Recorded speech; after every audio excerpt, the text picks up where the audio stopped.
A very good afternoon to you, and thanks for joining us on our program on television.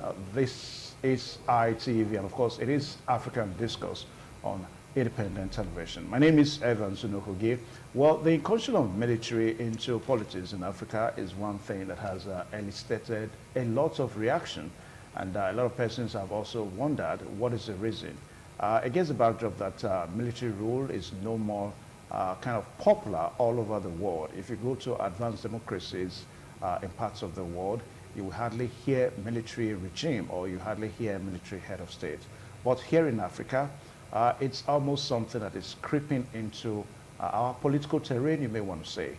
And we understand that in Burkina Faso, very recently, about some few months ago, whereby a military junta also came in, and they have a military head of state in Burkina Faso as it stands today.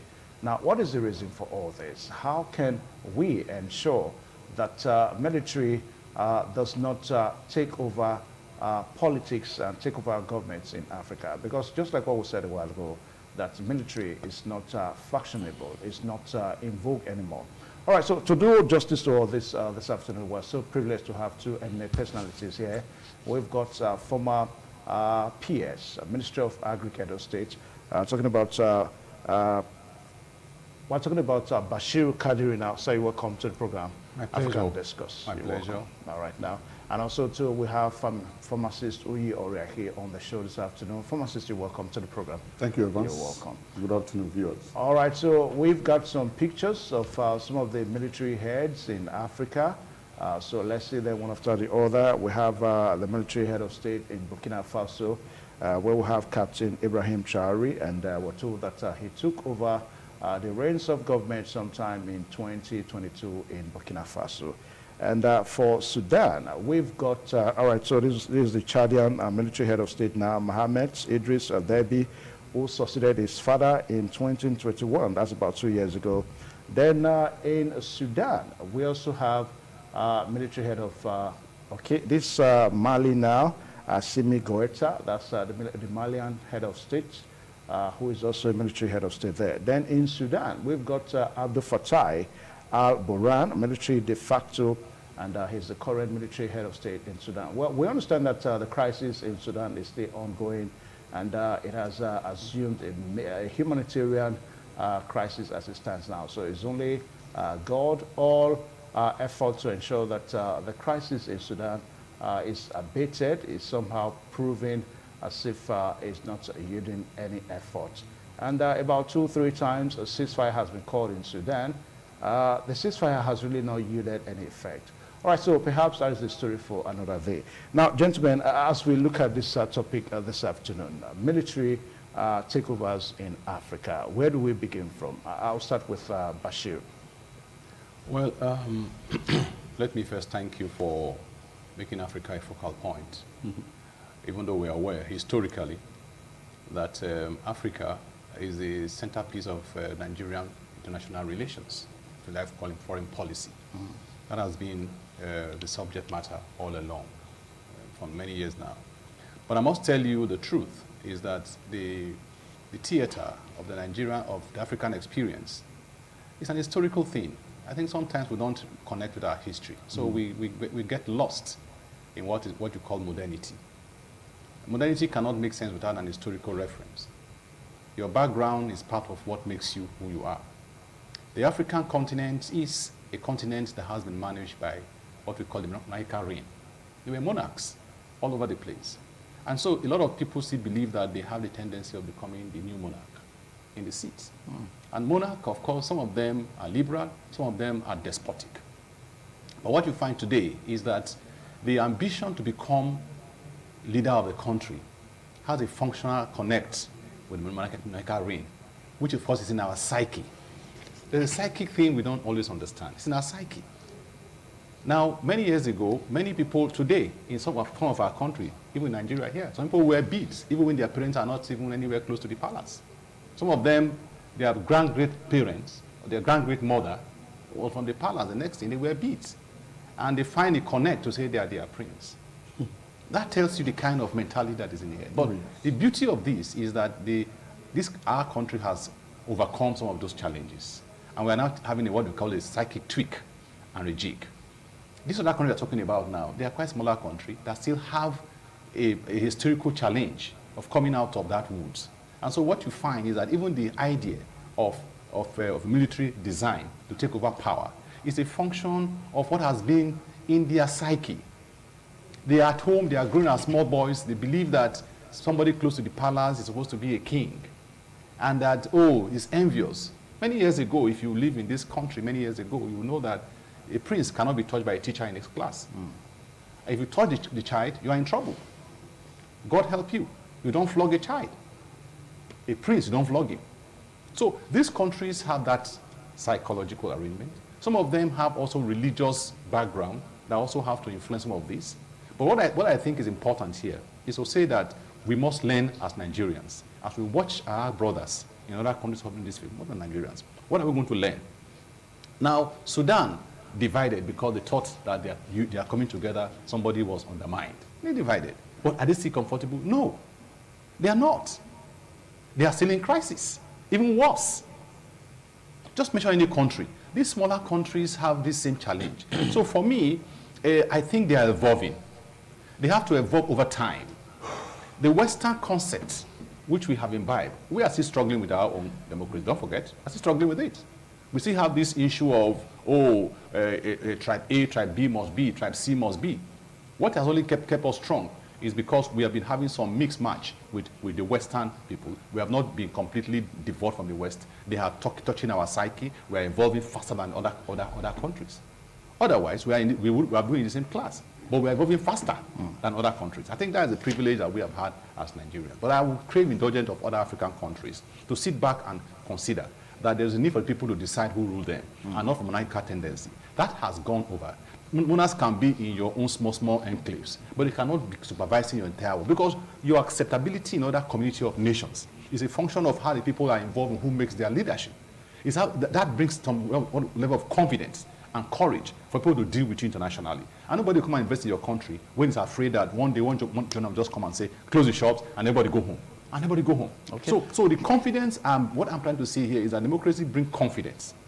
Even though it's aborigine to Africa, but it brings confidence. It brings trust from others. Other people now say, okay, yes, let's come and invest because this country have a time, space. The president there can, in the next 4 years, he will go, another person will come. That's one confidence. Second confidence is that you can just wake up and say, I'm the leader. People decide who becomes their leader. They have their voice in who decide their future. So it is also safe for even those military junta now to begin to think fast, because they are already out of popularity and acceptability, and they're going to have too many crises in their hand. Why do you want to enter leadership and have too many crises? Why not come to leadership with some level of comfort than coming to leadership in crisis? I can see all of them are young men, apart from one of them. They are all young men. This hot-blooded tendency. Oh, no. What new are they bringing on the table? Okay. What has changed in that country that their coup had brought on board? What has changed? Nothing has changed. They have always been coup and coup, counter coup. What has changed? If something is not changing your future, your life, your children's life, why not rethink? So I'm advising them, let them go and rethink. Because the model they are using now, they can say, okay, let us do what we call Afrocracy. Afrocracy means that you domesticate your democracy to suit your peculiarity as a people. Okay? So that you can run. Because what is going on now is that very soon they'll be ostracized.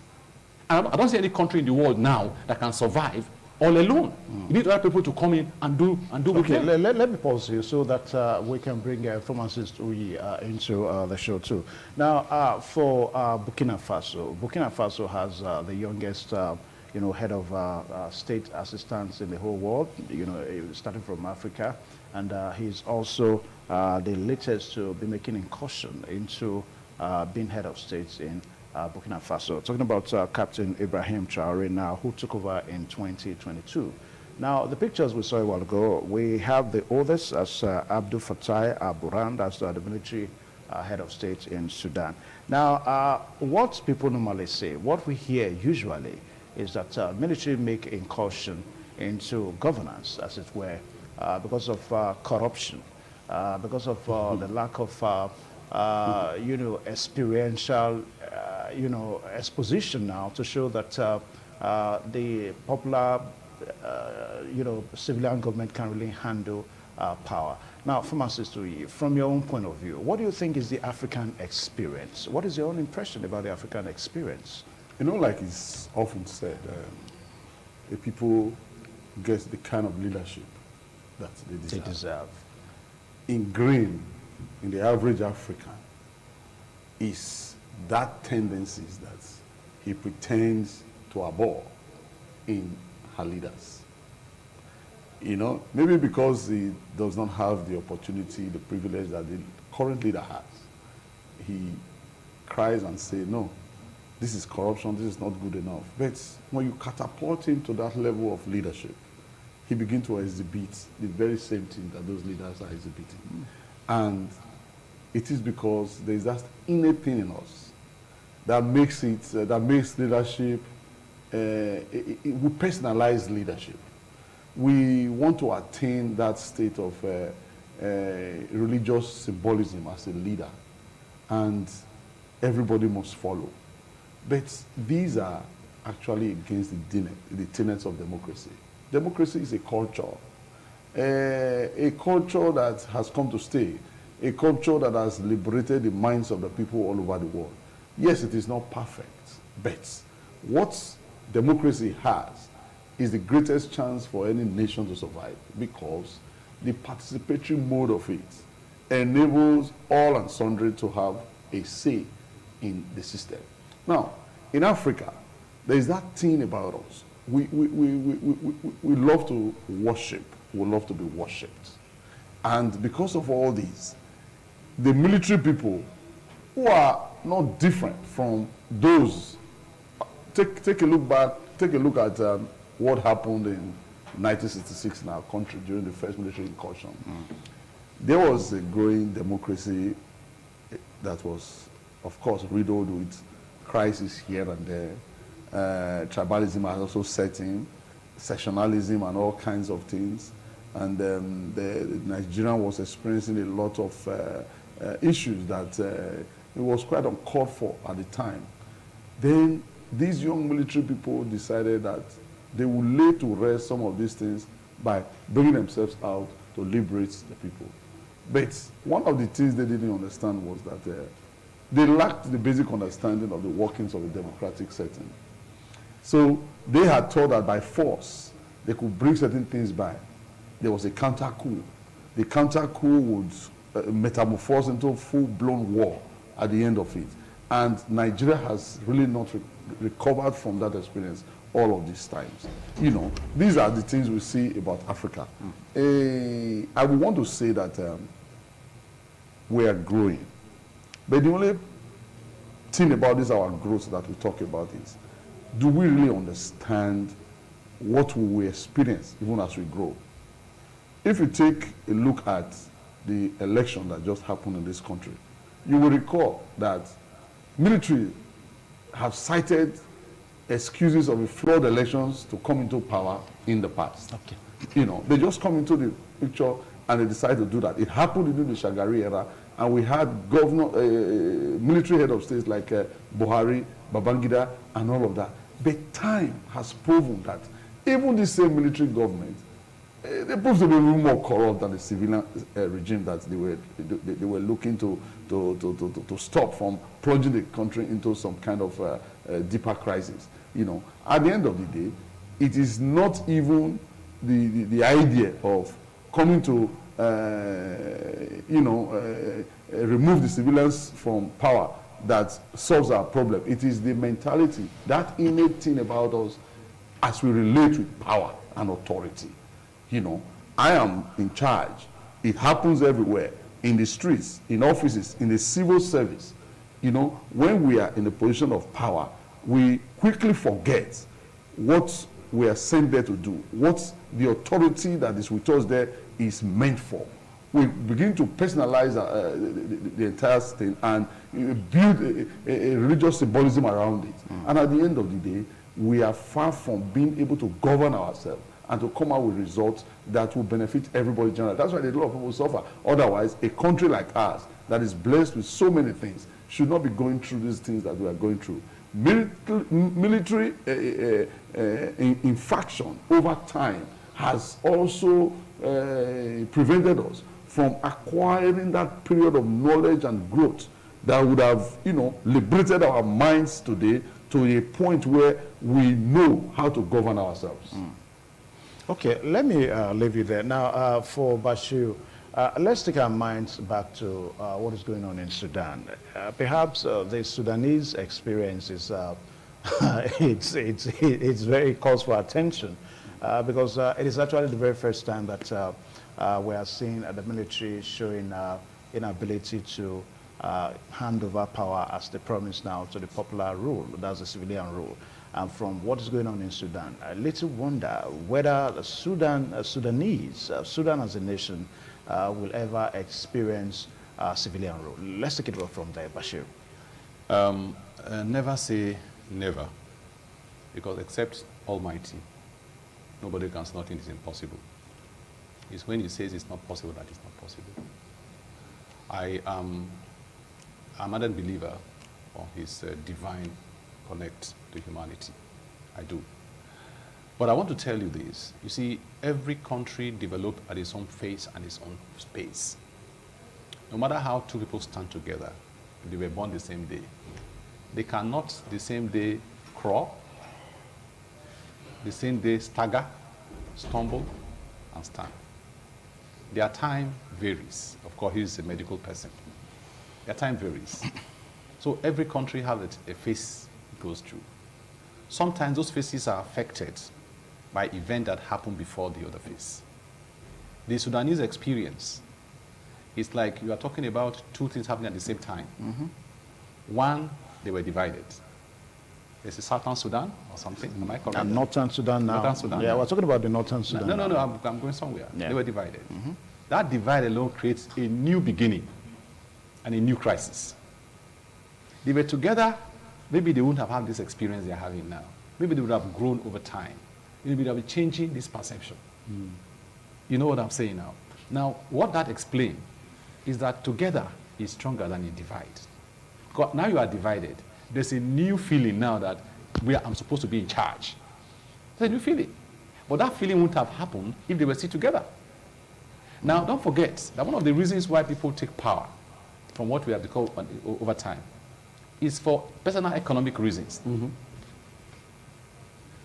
Now, what that suggests too is that every man has the tendency, with the ability to control that emotions that governs your judgment, that allow reasoning to take charge, makes you a different person. That's what we call altruism and egoism. Now, when the egoistic tendency drives your judgment, it's about you, yourself, and nobody else. But when you are altruistic, if I do this one, how will it affect the people that are around me? Don't forget that even the military man talking, I don't even know. But even his own family are not even safe. That's the truth of the matter.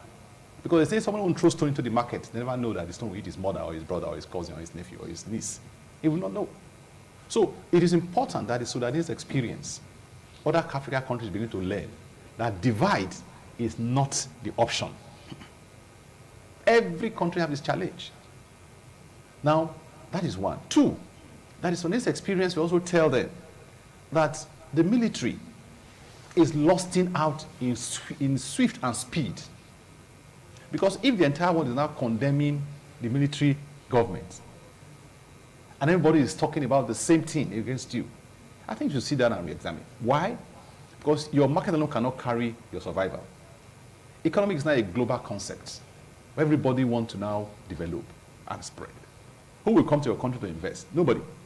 Now, if there's no money, how is your leadership making sense to you? You are now a leader of a country. There's no money. No foreign flow. Even your locals are collapsing. So what have you done? You're supposed to come and change their life. Is it not true? You're supposed to bring a new face to their life. Change new thinking. Bring new economy.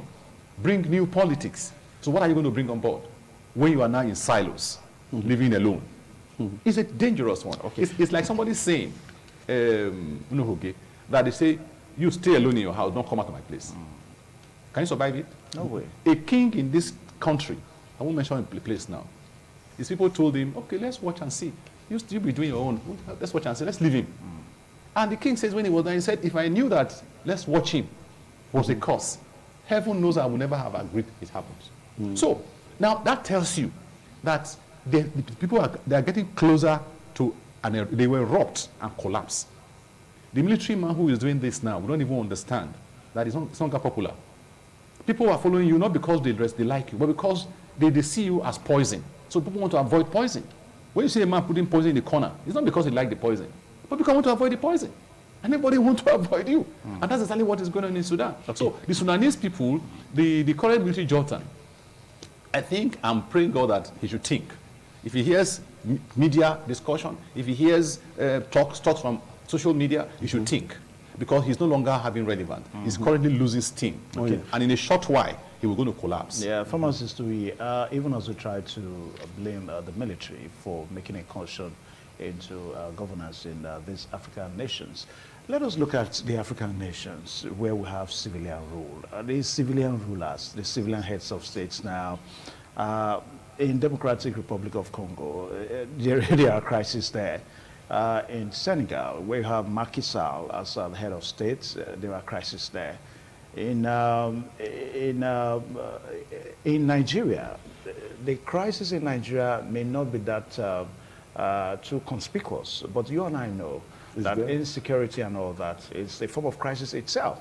So these countries that you have popular heads, popular governments, democratic elected governments in these countries, are they faring well? Are they not also giving grounds for the military? No, yes. I would choose to look at it this way. Yet the crises are there in all of these countries ruled by civilians.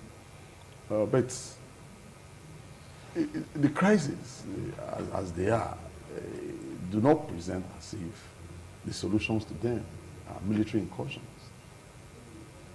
That's what I want to believe. Because if you take our country as an example, the mere thought of having the military come into the system again, because of the experience we have had, and because of the potentials in the system of government that we may yet unfold as time goes on. So what you're saying in effect is that the worst military regime is better than...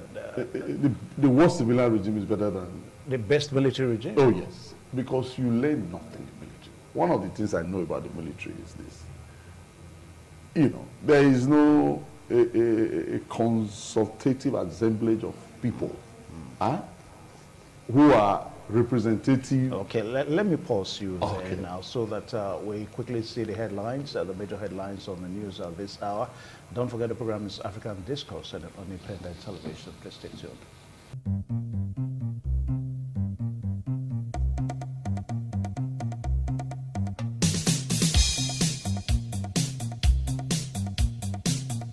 Thank you so much. The program still African Discourse on independent television. Now we're looking at military incursion into democratically elected head of states in Africa, in African governments, you may want to say. And a while ago we saw some of the nations. Let's see those pictures again now. Some of the nations that we have military heads of state. This is Abdel Fattah al-Burhan, the military de facto head of state in Sudan. Who happens to be the oldest, and this is Mali now. You have Asim Goita, the military head of state in Mali. Then we also have, this is Chadian head of state, Mohamed Idris Deby, who succeeded his father in 2021. And in Burkina Faso, we have the youngest head of state globally, and of course the youngest military head of states in the world. Talking about Captain Ibrahim Traoré, who took over in 2022. Very controversial way that he came in, and he's been there. Now, I still have my guest here, Kadiri Bashir, and also pharmacist Uyi Oreki. Now, pharmacist, let me come to you. We were trying to look at reasons why military come into power. They tell you because the civilian rule. The civilian government is not living up to expectation and all that. And if you also really look at it, the civilian government, most of the civilian government, they don't live up to expectations. So if we continue this way, don't you think that African leaders may be paving way for military takeover? Well, because of the concept of evolution that is attendant with democracy. It's also very, very likely that not many will have the patience to understand and wait. Like we know in democracy, there's the judiciary arm, the legislative arm, and the executive arm. Our situation in this country has been such that these arms seem to have been working together in a conspiratorial alliance to put us down and to make us remain there.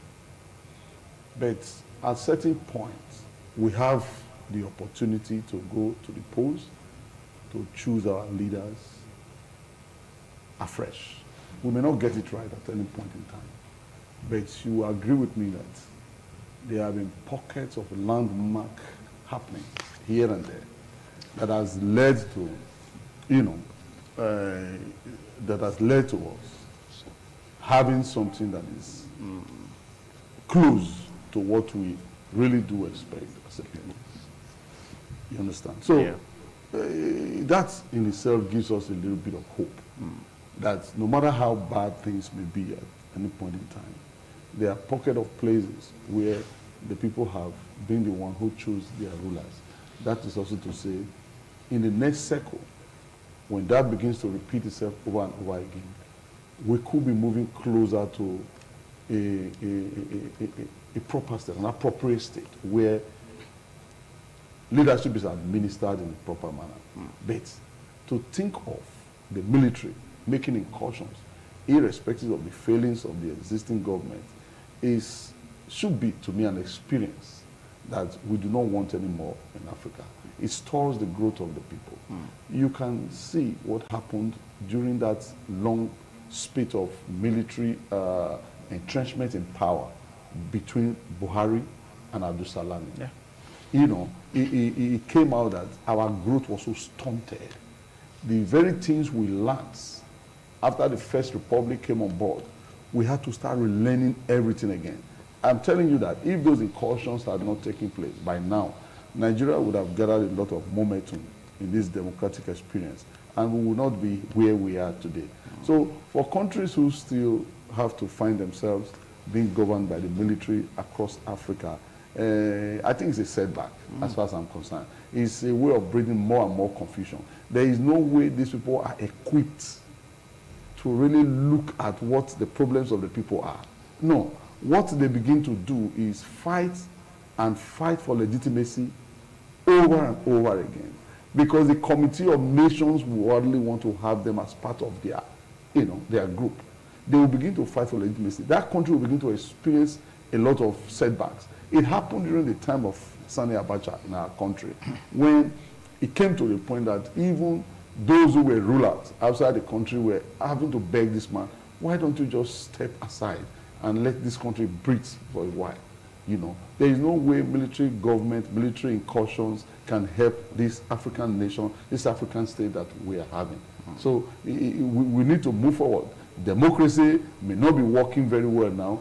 That is due to our innate tendencies, which is part of what you see expressed in our leadership at various levels.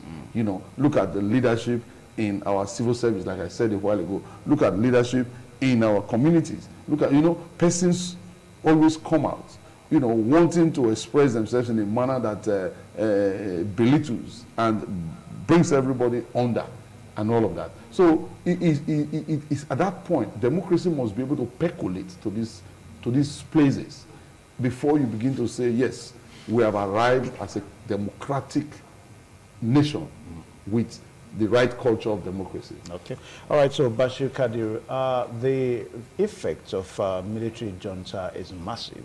There's no doubt about that. The ruins of any military rule, it's so huge that any country that military ruled may not be able to recover for a very long time. It can be best described as the proverbial elephants that passes through an expanse of forest. The grass will live to suffer for a very long time. Now, let's take our minds back to Sudan again. As we speak now, lives are being lost. The crisis has assumed a humanitarian crisis and all that. But again, the powers, the two warring leaders in Sudan, may not be having a free day if some civilian elements don't support them, are not supporting them. So don't you think that what is probably wrong with African nations at times is that civilian factors are also helping hands for these military incursions? Well, let me tell you, quick one is that the African continent, I told you about some historical reference today, and I think that reference is very important in discussions like this. So that those of them who are in that seat should begin to now rethink. You see, when you are talking about civilians have no choice. They are under siege. A man under siege, you blame him? You're not going to be fair. It will be ungodly. You are told that three things govern this world: God, God, and what? Government. And government. Now you are blaming the man who is under siege, a man who is in detention camp, a prisoner, both conscience and of course of physical, and you are blaming him. No, you are not godly. That is the truth. Because here you are talking about a civilian. Who is a civilian? Now, you know Abacha in Nigeria. The history of Abacha is not too far from us. I mean, I can tell you for free. That was a government that everybody will remember and said, God forbid. Is it not true? The day he passed on, people were celebrating and even popping champagne across the country. Not just the Hausa, Yoruba, Igbo, even non-other people, other tribes, everybody was popping champagne because the man is gone. For whatever reason, how he went, only God knows. So what I'm trying to tell you is this, is that stop talking about civilians. Let's talk about those who are really the crisis. Now, I will tell you for free. Now, the truth about the matter is that, I told you today, I said earlier, that the average African man has a monarchical tendency in his head. And that's why it will take time to purge this idea of domination, whether in military or in civil. Now, let me tell you, GROs were created by the foreigners. That was the impression.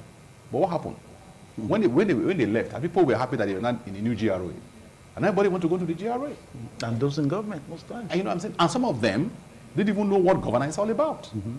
Government is about planning. It's about thinking. It's about reasoning. It's about getting clear definition of your structure you want to do. It's about sitting down and saying, look, I want to do this. When Obama came to govern America, what did he do? 2 years before that time, he was already working on a blueprint. We can. It came out with a blueprint. Today, Americans, the foreigner, the white people, all over, are still shocked that that man could run the way he ran. But after him, what has happened? After him, there has been a theater in that land.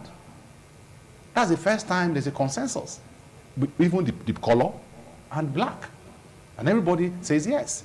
Yes, there are some few ones who say they are supremacists, who never thought that a black man can make any sense. Because if you read the work of Hegel, Hegel was very clear. He said the black man lives in a dark continent with dark mind and cannot be illuminated. That was his statement. And that is, of course, from the German sense. So the average white man believed that the black man cannot come out. But unfortunately, they were ruled by a black man. I'm not picking this to distort anybody's feeling, but that's historical reality. So in this discussion we are having now, I tell you this. In Africa, we are evolving. We are going to come out of these woods. We may have our own peculiar kind of democracy. Because democracy we are running now is a foreign brew democracy. He's still yet to go through our own meal so that we can domesticate and internalize. Okay? And so everything we are doing now, we are trying to rank Xerox, if you like, or if you like, what do you call it now? Is it rank Xerox now? You want to photocopy. Okay? But I think that over time, we are going to domesticate it and it become reality and real with our own system. We can begin to see it and live it, talk it, and live it. Now, what has happened here is that we are going through that process. We are going to go through that process over time. We're going to come out of it. Now, let me tell you, the Sudanese experience is, like I told you, I said, it's a function of if they didn't divide, they were together. Maybe they were not having this new experience. New crisis. Because the new person coming on board is just beginning a new phase now. This is our country. It's not considered as a block. And people who would have maybe helped him are in the other block. Some of them are also saying, well, this is our block. So for me, democracy may not be a super, because only God has a super management style. Okay. But it has to go through the mill. And then when it goes through the phonics, by the time it comes out, it's fine. Let me just anchor this by saying, today now, Nigerians are now thinking of, oh, election. Oh, this one come and say Obi, this one come and say Tinubu, this one come and say Atiku. Is it not true? And everybody was moving in that direction, which means that there is a hope that we'll get it one day. But in a military government, you don't have any hope. You have no hope. See, what kills man faster is when he's hopeless. When a man have a hope, he lives longer. When he's hopeless, he dies very young. A country that is hopeless will die very young. Nigeria has a hope that as we are evolving over time, if it's not today, it could be me. The last one I want to mention, the last time Obasanjo was in government, but for democracy, OBJ would have been in government for the next 20 years. Democracy was what rescued us. Are you aware of that? Yeah. And that he had planned to have a drive to now have a new law, 3 tenure. And that means if it was a 3 tenure law. No, he refuted it anyway. No, but we all know this story now, man. Nobody will tell you he came to steal your property now when you catch him. If you catch him too hard and your facts are too strong, he will say he's devil. He will say he's devil. Okay. Now, so let me just anchor this, sorry. So now, when that happened, what now happened? There were a lot of play. The parliamentarians who know that if that thing happened, they will lose their ambition to become governors. We're fighting him. Those governors who were there, who know that if that thing happened, there will be a problem, they were fighting him. So it became a crisis with him. And at the end of the day, what happened? He lost out. Yeah. And when he lost out, those guys who were fighting him, he wanted to fight them back. But because democracy is time-bound, time was over, and it has to go. And now today, even though he tells you, no, it was not true. But at that time, he told us that people were pushing him, according to take the top 10, that he didn't conceive it. But you accepted it. Why were you flying the kite of top 10 bid? Where did it come from? Is it from the blues? So, for me, let us not talk about holier than thou. Okay. All right. So that is why I said that whether we like it or not, where we are now, Sudanese will come to know that democracy is the choice they must make. What we can only be different is that let us internalize our democracy so we can have our peculiarity and our culture into our democracy. Because democracy that we're running right now have a lot of foreign culture embedded in it. And the governance, you have some element of the people's culture embedded in it, so that it can become personalized, internalized, and taken as my own, not their own. The way it's standing not their own, but now let it be our own, and all with time we'll get there. Okay. Now, pharmacist, what should we do? I mean, there are things that African heads of states must do so as to continuously discourage these military guys, you know, into making a conscience. So what are those things? Well, that question is a little bit difficult to answer. You know, those who are at the helm, we are looking on them to fashion out something that will be acceptable, that will simmer down, and that everybody will embrace. But why I say it's difficult to answer is because these same people we're talking about do not look set for the now to be able to enthrone such a system. But in my own thinking, what I want to prefer is a government that understands that the grassroots is where everything happens. For example, the pressures in our country has also made it very, very impossible for the people to think aright and for the people to think in the interest of all. What do I mean by that? Go to the grassroots. You will discover that the people have no stake in anything at the grassroots. Whereas, that is where the people are supposed to have their stake. How do you mean that they don't have governments? Oh, they don't. I'll tell you. Basic amenities are not there. There's no sense of belonging. In countries where these things are working, one of the things they try to do is to satisfy the larger majority of their people with government attention. For example, you have schools localized within a setting, primary school, up to standard. There is nothing that a school based in the upper Ijare has, a primary school there has, that's the primary school in Igor does not have. Now, I'll take you up on that now, pharmacist now. Just hold on. I know you're going somewhere, but let me just make my contributions now. Now, one of the problems also is that the civilian heads, they also have, you know, their role to play.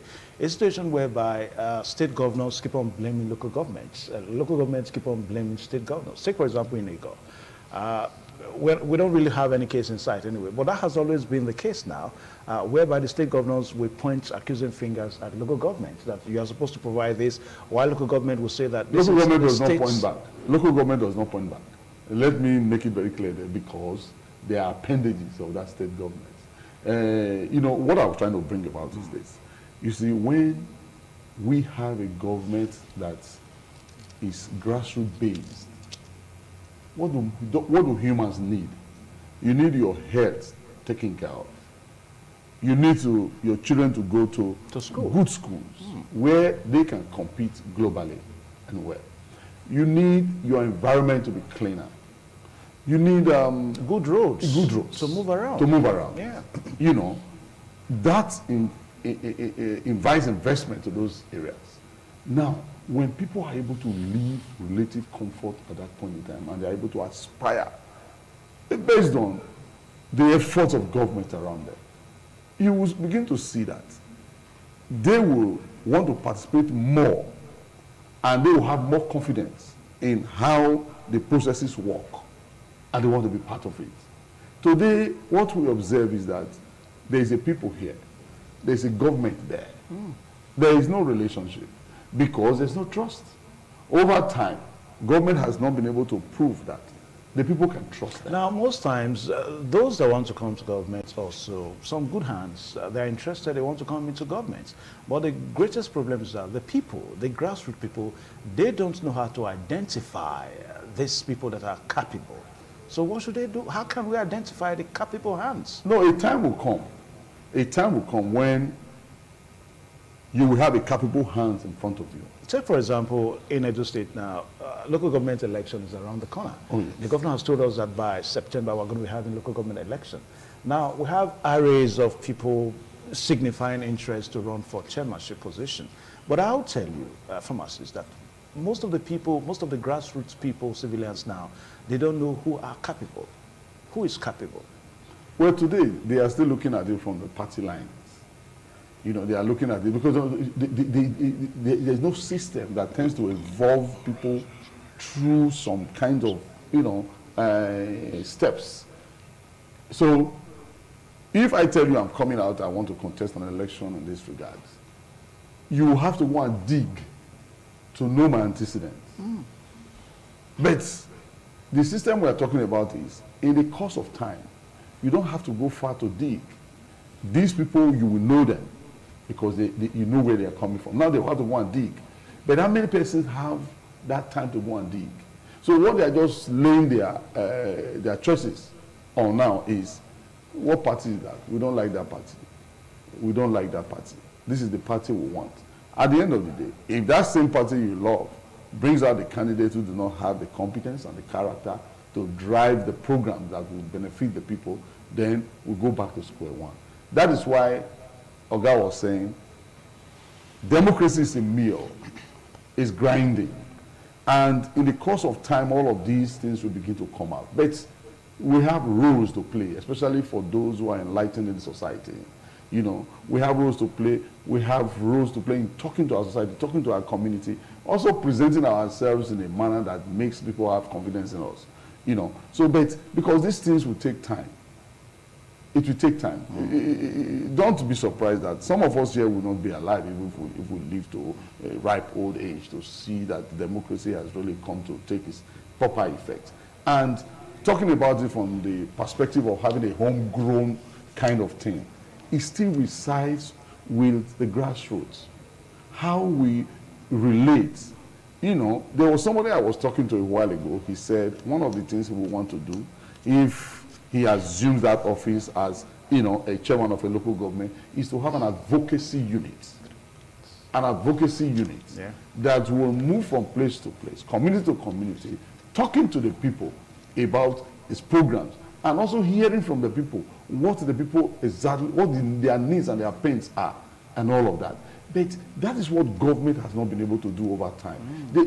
You remember when one person came on board recently, the way and manner they talk to the people is like there's a disconnect, even though it's the same people who put their votes together and give to them. Okay. All right. So, Mr. Bashir, now you have one or two things to add, things that African leaders must do to discourage military, these military guys from making incursion into governments.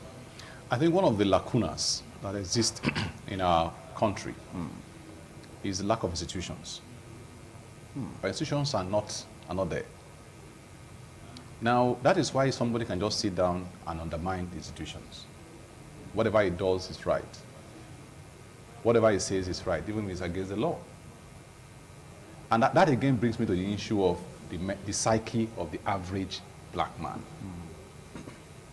Even the white man had that psyche too.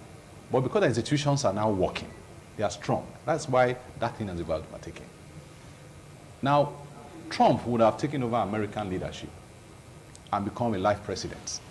That's my opinion, my personal opinion. Whether it's true or not, but that's personal opinion. You see here him talking now, he wants to come back again to become president. With all of these shenanigans. But because there are institutions, he's been put on check. That's why he couldn't come back. If institutions were not there, he will come back.